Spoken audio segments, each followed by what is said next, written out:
지금까지 트랜지스터의 특성 곡선하고 그 다음에 동작할 때의 물리적인 구조 이런 것들을 살펴봤습니다. BJT하고 FET, 그리고 FET는 JFET하고 MOSFET 이렇게 나눠서 쭉 설명을 했는데요. 그러면은 트랜지스터의 바이어스는 어떻게 걸어줘야 되는지 그거에 대해서 설명을 해보도록 하겠습니다. 마찬가지로 BJT서부터 FET, MOSFET 서로 비교하면서 할 수 있으니까 그게 더 이해하는데 좀 더 접근이 쉬운 방법일 거라고 생각이 들어서 각 트랜지스터별로 비교하면서 바이오스에 대해서 한번 살펴보도록 하겠습니다. 제가 여러분에게 계속 누누이 강조를 했듯이 트랜지스터를 증폭기로 사용하기 위해서는 DC 전압을 먼저 걸어줘야 된다고 그랬어요. 그거를 바이오스라고 하는데 그 상태에서 입력 신호가 AC죠. 그거를 바이오스 전압이 걸린 상태에서 AC 신호가 이제 들어가서 동작을 하게 된다고 제가 설명을 드렸는데요. 그러니까 결국은 DC에다가 AC를 섞는다고 볼 수가 있어요. 트랜지스터의 증폭 동작이라고 하는 게.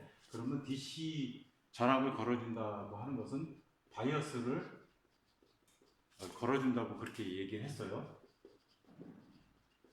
그 다음에 AC 같은 거는 뭐 음성이나 이런 AC 신호가 되겠죠. 그런데 음성이라고 하는 것은 주파수가 상당히 복잡해요. 여러 개를 합성된 거로 분해할 수는 있는데 그런 걸 일일이 하나하나 다 쫓아갈 수가 없어요. 그래서 간단하게 그냥 정연파를 놓고 그거를 분석을 하는 거예요. 그래서 여러분들이 신호라고 할 때 그냥 정연파가 들어가는 게 아니에요. 쉽게 우리가 분석하기 위해서 AC를 정연파로 그냥 넣고 분석을 하는 거예요.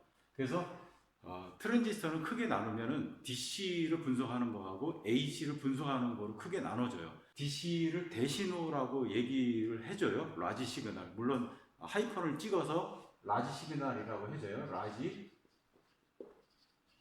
시그널. 그냥 라지 시그널 하면 큰 신호 이러니까 하이펀을 찍어서 이제 구별해 주는데 그 다음에 AC는 스몰 시그널이라고 얘기해줘요. DC는 보통 볼트 단위 뭐 이런데 AC 신호로 들어가는 것, 입력 신호로 들어가는 것은 미리볼트나 마이크로 암페어 뭐 이런 수준으로 들어가기 때문에 상대적으로 이게 작다 그래서 스몰 시그널, AC를 스몰 시그널, DC를 라지 시그널이라고 해줘요. 자 그러면은 양극성 접합 트랜지스터의 바이오스는 어떻게 걸어주느냐? 그게 제일 먼저 나오죠 보통.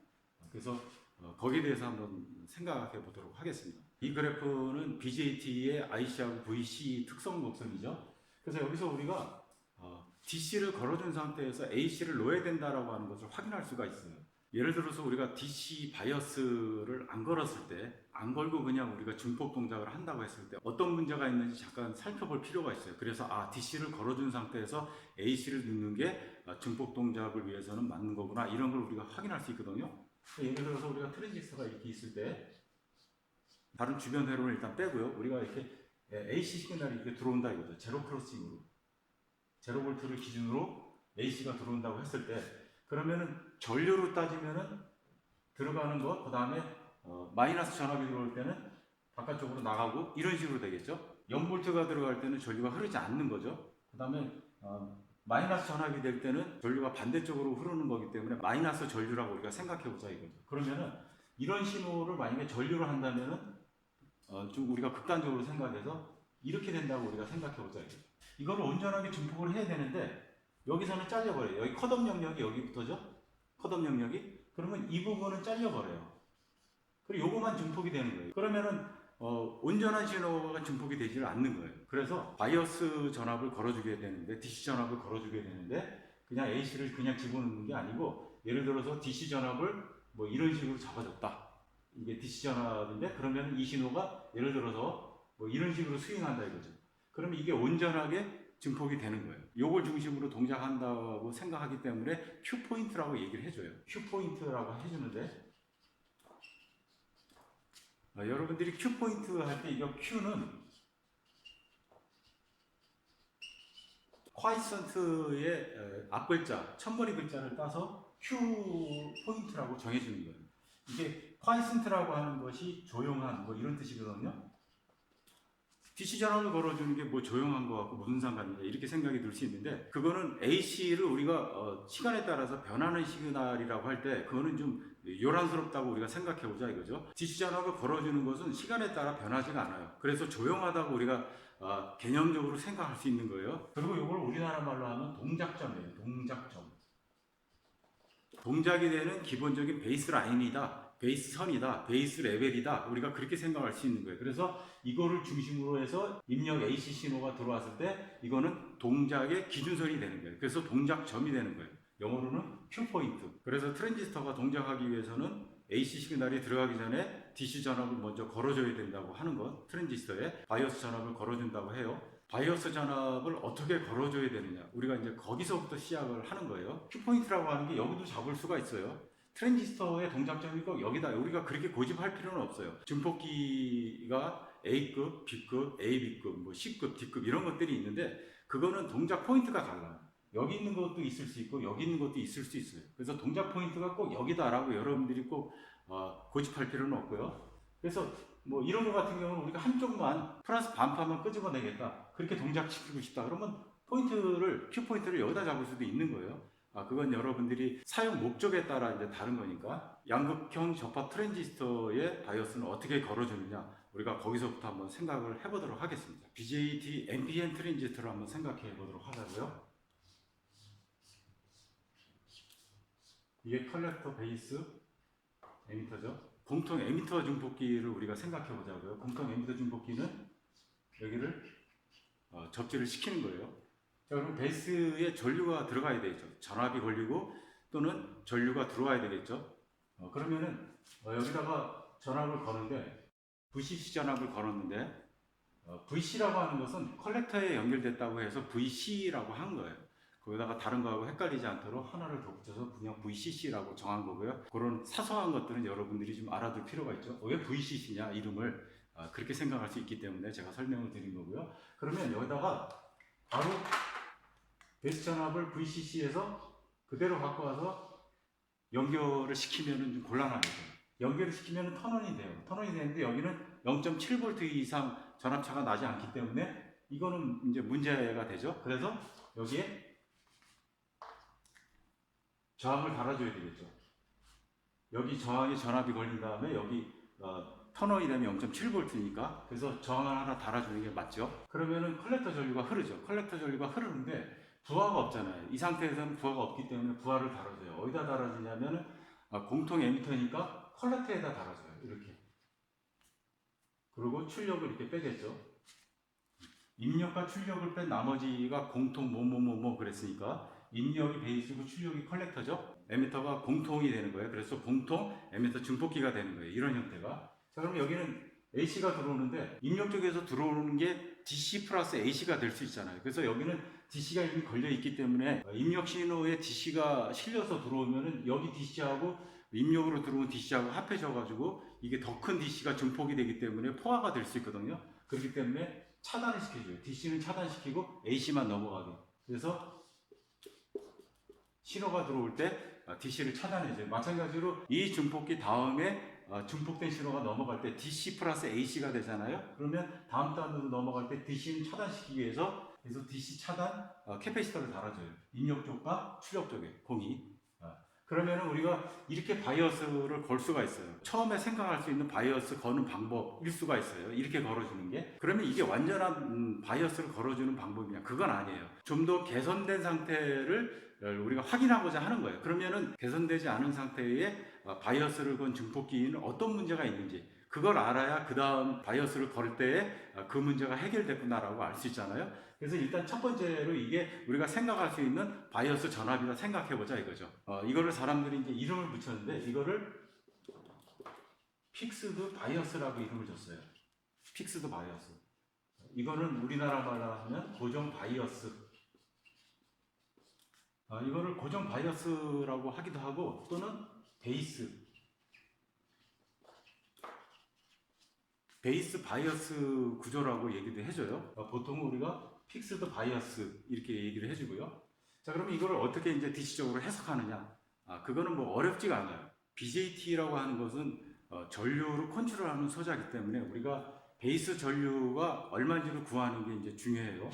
이제 이게 DC 전압을 이렇게 걸었을 때 그러면 여기에 흐르는 게 IB가 되겠죠. DC적으로는 여기가 오픈이니까 여기를 그냥 여러분들은 오픈이라고 생각하시면 돼요. 여기만 우리가 중점적으로 생각하면 되니까. 그래서 IB가 흐르는데 여러분들이 트랜지스터가 턴온 됐을 때 베이스와 에미터, 그러니까 NPN 타입, 이런 NPN 타입의 증폭기를 생각할 때 베이스와 에미터 사이에는 턴온이 됐을 때 여기는 다이오드 구조라고 했죠. 이렇게 구조를 제가 그려드렸어요. 그렇기 때문에 여기가 베이스하고 에미터 사이가 턴온이 되려면 여기는 0.7V, 실리콘 같은 경우는 0.7V 정도 걸리면 된다 그랬어요. 이것을 VB라고 우리가 쓰자고요. 대문자로 쓴 거는 첨자도 대문자로 쓴 것은 DC를 건다는 얘기예요. 그래서 전압인데 베이스와 에미터 사이의 전압, 베이스와 에미터 사이에 걸린 DC 전압을 얘기하는 거예요. VB가. 그러면 여기가 VB가 걸리겠죠. VBE. 보통 실리콘 같은 경우는 여러분들이 0.6V에서 0.7V로 생각하시면 돼요. 자, 그럼 IB, 베이스에 걸리는 전압은 이쪽에서 전류가 흘러 들어올 수는 없죠. 그래서 이쪽으로 흘러 들어온 게 이쪽으로 나가야 돼요. 그래서 여기를 중심으로 해서 들어오고 나가는 것 같으니까 여기에 흐르는 전류가 IB 전류가 되는 거예요. 여기에 흐르는 전류를 구하면 되니까 그럼 여기 전압이 VBE가 되겠죠. 그럼 여기 전압이 VBE니까 IB라고 하는 것은 양단에 걸린 전압에서 이 저항을 나눠주면 여기에 흐르는 전류가 되겠죠. 그 전류가 IB가 되니까 그대로 RB로 나눠주는데 높은 전압에서 낮은 전압 VCC에서 VBE가 되는 거예요. RB를 이렇게 구할 수 있어요. 또는 우리가 RB는 IB 나누기 VCC 마이너스 VBE가 되는 거죠. 이렇게 바꿔 쓸 수가 있죠. 식을. RB를 구하고 싶다. 여기에 설계하고자 하는 IB를 우리가 구하고 싶다. IB를 알았을 때. 그럼 이런 식으로 우리가 식을 바꿔줄 수가 있는 거예요. 자, 그러면 우리가 베이스 쪽에 IB를 구할 수가 있어요. 또는 IB를 알면 RB를 우리가 구할 수가 있는 거예요. 설계할 때 구할 수가 있는 거예요. 자, 그럼 우리가 출력적으로 한번 보자고요. 출력적으로 그러면 어떻게 구하느냐? 컬렉터하고 에미터 사이 VC 전압을 여러분들이 생각할 때 세츄레이션 할 때는 거의 여기가 전압차가 한 0.2V 정도 돼요. 보통 그렇게 생각해 주는데 등가적으로는 0V라고 생각해 줘요. 근데 증폭기로 동작할 때는 여기가 0.2V 또는 0V가 되질 않아요. 여기 걸린 전압에 따라서 컬렉터하고 에미터 사이의 전압이 결정이 되는 거예요. 그것이 딱 고정되어 있는 건 아니에요. VC는 VCC 마이너스 여기 걸린 전압을 빼면 여기 컬렉터하고 에미터 사이에 걸린 전압이 나오겠죠. 그러면은 RC 곱하기 IC가 됩니다. 이렇게. 요식을 얻을 수가 있어요. 자, 근데 우리가 IC라고 하는 것은 베타의 IB라고 하는 걸 우리가 알았어요. 이건 기본적인 식이니까. 에미터에 흐르는 전류는 IB 플러스 IC가 베타 IB니까 이거는 1 플러스 베타의 IB라고 하는 걸 알 수 있고 이거는 다시 이런 베타가 크면은 이건 지워줄 수 있으니까 이거는 베타의 IB하고 똑같은 거예요. 그래서 이거는 우리가 거의 갖다 놓고 계산하는 거예요. DC 계산하는데 이걸 뭐 1 플러스 베타 이런 것까지 다 계산해 줄 필요는 없죠. 그래서 이 관계식을 우리가 알 수가 있는 거예요. 여러분들이 어떤 회로가 주어졌을 때 DC를 계산하는 것은 이런 식으로 계산하면 되는데 문제를 풀면서 한번 생각해 보자고. 이걸 어떻게 구하는지. 자, 이거는 뭐 설계가 돼서 나온 회로예요. 그래서 우리가 값만 구하는 거니까 이거를 해석이라 그래요. 해석하는데 IB하고 베이스 전류하고 컬렉터 전류를 구하는데 이게 Q자가 붙었어요. Q라고 하는 것은 Q포인트라고 하는 걸 우리가 직감적으로 알 수 있죠. 왜 그러냐면은 이거는 Q포인트를 염두에 두고 설계가 된 거예요. 된 거를 우리가 다시 역으로 그 값을 계산해 내는 거니까 동작점에 베이스 전류를 구하라, 컬렉터 전류를 구하라 그런 얘기예요. 그래서 Q를 여러분들은 생각 안 하시고 베이스 전류하고 컬렉터 전류를 그냥 구하시면 돼요. 첨자 Q에 여러분이 신경 쓰실 필요는 없고요. 자, 그럼 우리가 아까 IB라고 하는 것은 RB에 VCC 마이너스 VBE라고 하는 것을 유도했었죠. 트랜지스터의 베이스단에 흘러들어가는 IB라고 하는 것은 베이스 전압 말고 VCC를 아니까 양단의 전압 말고 그거를 RB로 나눠주면은 전류가 구해지겠죠. VCC 전압을 12V로 알고 있고 그 다음에 베이스단에 여기 걸린 전압이 VBE니까 이게 0.7V라고 했죠. 실리콘 트랜지스터 같은 경우는 0.7V니까 그럼 0.7V하고 여기 12V를 알았어요. 그거를 RB 저항으로 나눠주면은 베이스 전류가 구해지겠죠. 그러면 이거는 RB는 240kΩ 이고요. VCC는 12V, 0.7V 하면은 47.08 마이크로 암페어가 나올 거라고. 자, 그래서 베타는 50으로 주어졌어요. 그러면 IC도 구할 수 있겠죠? IC는 베타의 IB니까 이거는 50 곱하기 47.08 마이크로 암페어. 그러면 이거는 2.35 미리 암페어가 나올 거라고요. 계산하면 VCC에다가 여기에 걸린 전압을 빼면은 컬렉터하고 에미터 사이에 걸린 전압을 구할 수가 있겠죠. 그럼 12V, VCC가 12V니까 12V 빼기 RC 곱하기 2.2 kΩ 곱하기 컬렉터 전류가 2.35 mA죠. 자, 그리고 계산하면 12V 빼기 5.17V가 되니까 이거는 6.83V가 돼서 VC는 6.83V가 되고 이거는 5.17V가 되는 거예요.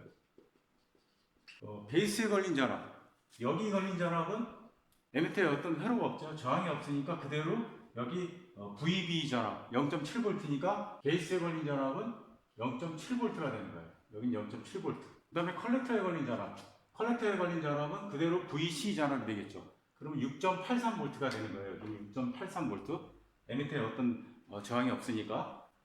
그 다음에 베이스와 컬렉터 사이의 전압. 베이스하고 컬렉터 사이의 전압은 여기가 0.7V죠. 여기는 6.83V고 6.83V 빼기 0.7V니까 이거는 6.13V가 되는 거예요. 그래서 여기는 역방향 바이어스 전압이 걸리는 거죠. 역방향 바이어스 전압 NPN이니까.